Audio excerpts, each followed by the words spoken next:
Dear students, आज हम बात करने वाले हैं some important questions of Coulomb's law. मतलब कूलॉम के नियम पर आधारित कुछ क्वेश्चन सॉल्व करेंगे।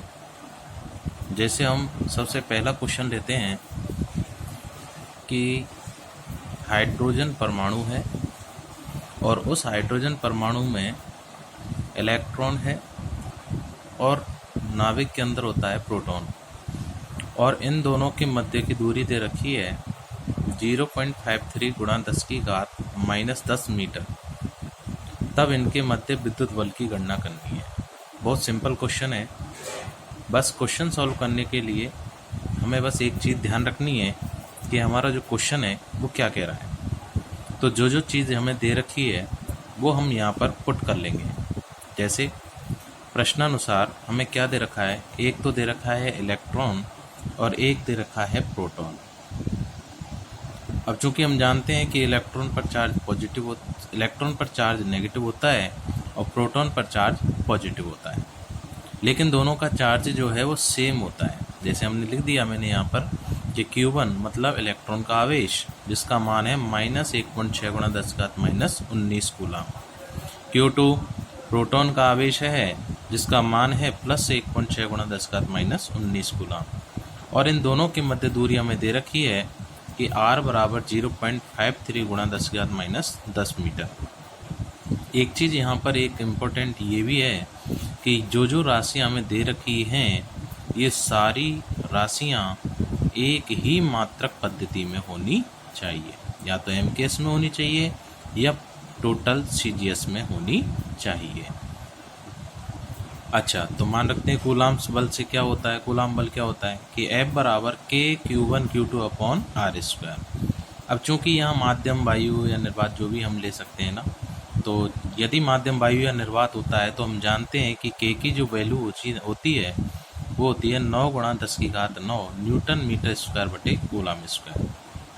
तो ये सारी वैल्यू जब हम यहाँ पर रखते हैं तो एक चीज़ और ध्यान देनी है कि सदिश राशियों में जब भी हम इनका परिमाण ज्ञात करेंगे, जैसे बल सदिश राशि होती है तो इसमें देखो Q1 है और Q2 है। अब यहाँ Q1 तो नेगेटिव है और Q2 पॉजिटिव है, लेकिन बल का जब परिमाण ज्ञात करेंगे तो Q1 को भी पॉजिटिव मान मिलेंगे और Q2 को भी पॉजिटिव मान मिलेंगे।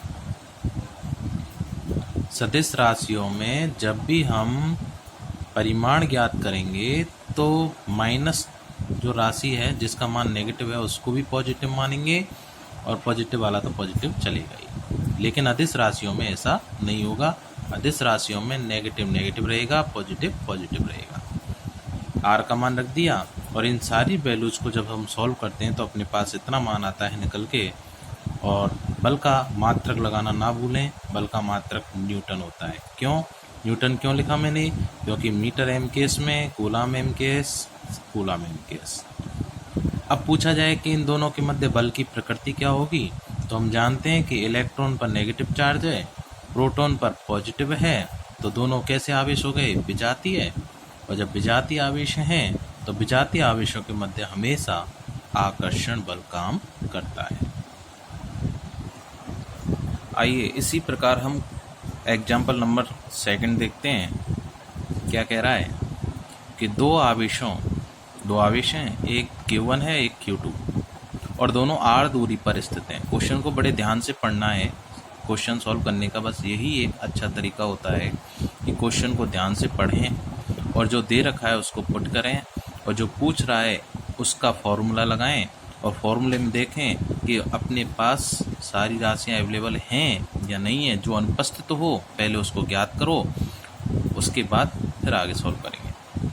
तो स्थित हैं, तो Q1 Q2 स्थित हैं और दोनों R दूरी पर हैं, तो अपने पास हो गया क्या पूछ रहा है वो बल की बात कर रहा है, तो बल होता है K(Q1Q2)/R²।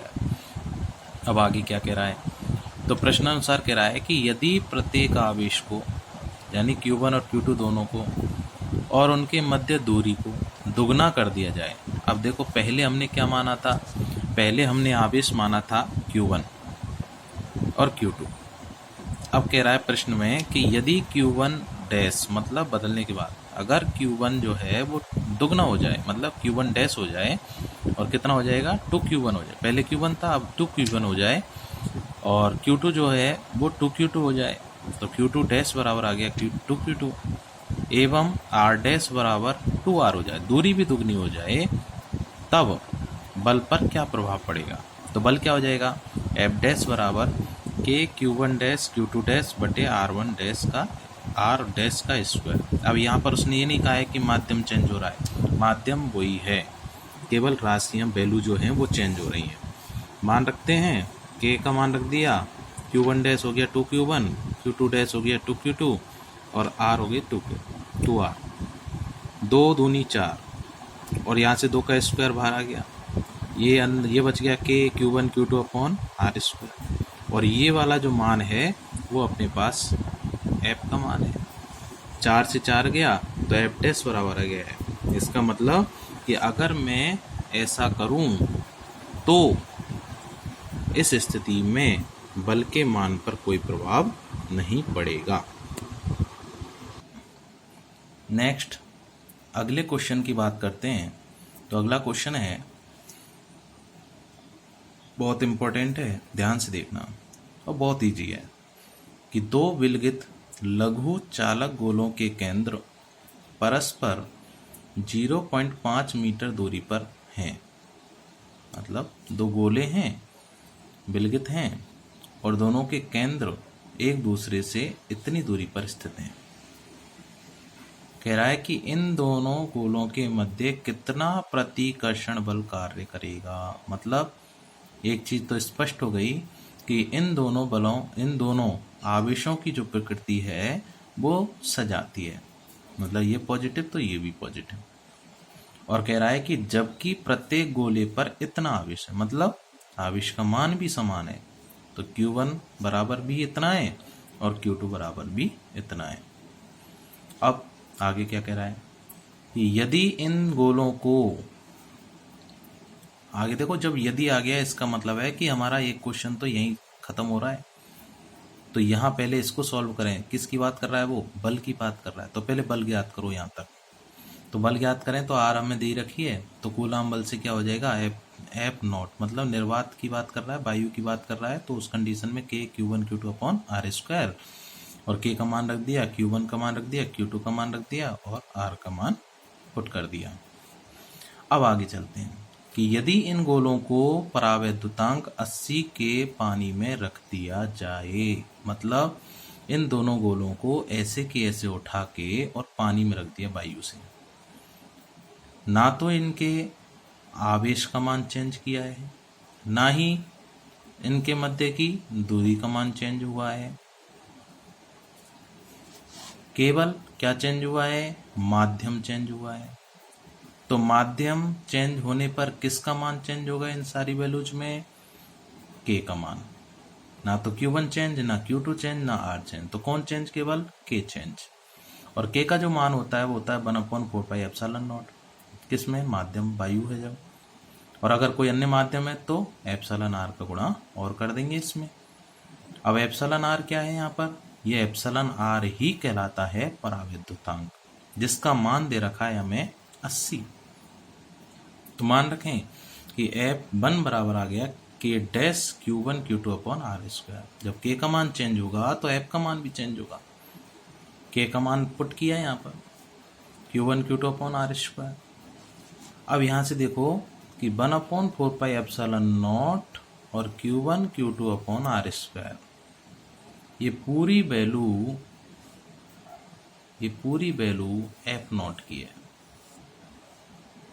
तो इसके स्थान पर मैं F0 रख दूं, या फिर मैं ये देखो यहाँ मान पुट कर दिए मैंने, और इसमें अगर मैं इसका भाग लगा दूं तो अपने पास ये वाला मान आता है। और ये मैंने पहले भी बताया आपको कि अगर माध्यम वाली स्थिति आती है तो Fm बटे F0 बराबर होता है 1/εr। ये मैंने पहले ही बताया, इतनी रामायण करने की आवश्यकता नहीं है, हम डायरेक्ट ये फॉर्मूला पुट कर सकते हैं।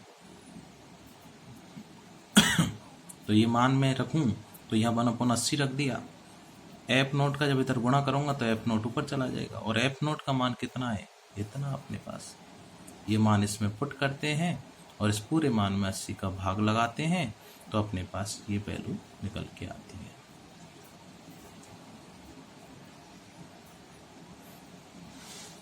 तो मुझे लगता है आज की वीडियो आपको पसंद आई होगी। धन्यवाद।